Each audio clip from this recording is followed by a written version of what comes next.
Our next presenter is Jessica Kirschmann from Kinesiology.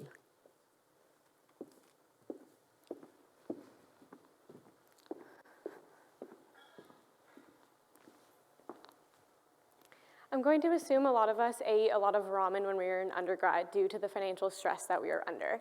Or maybe we experienced the reality that is the freshman 15, which puts stress on our physical health.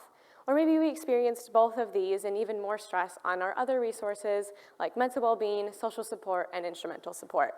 And we see the stress increasing more and more each year to where now 75% of all mental illnesses are being diagnosed prior to the age of 25. And when we lose resources, as discussed in the conservation of resource theory, we experience greater amounts of stress, our performance decreases, and our quality of life begins to plummet. But when we sustain our resources, we are able to handle that stress better, we perform better, and our quality of life improves. And this is something I observed my freshman year of college with my two roommates. One came in with a group of friends from high school, so she sustained her social support resource from high school and brought it into college. And that helped her to navigate the stressful time of change and new experiences that a college student goes through, which led her to ultimately graduate near the top of our class. But my other roommate came from a little bit farther from home, and a few weeks into the first term, she said she was homesick and went to drop out and moved back home and never went to obtain her college degree due to this loss of her mental well-being resource. And lately, I've been curious, was it purely just the loss of her mental well-being resource, or was that loss of social support from high school into college the reason she lost that mental well-being resource and then caused her to drop out? Or are they not related at all? And I still don't have an answer to this question, as currently researchers are only looking at resources on an individualistic level.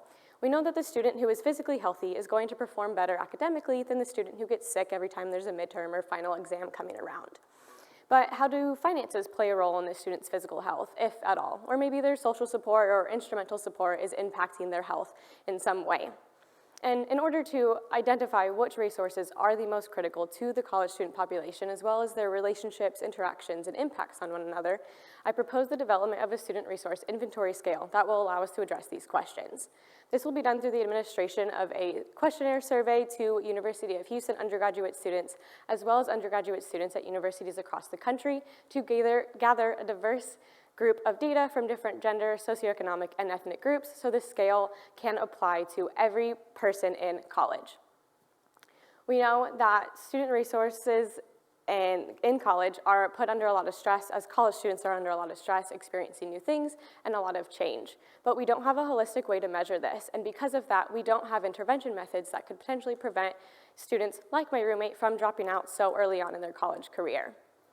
Again, those resources are critically important. We just need to identify which ones are the most important and how we can help these students be academically successful and successful in their future. So let's get started today. Thank you.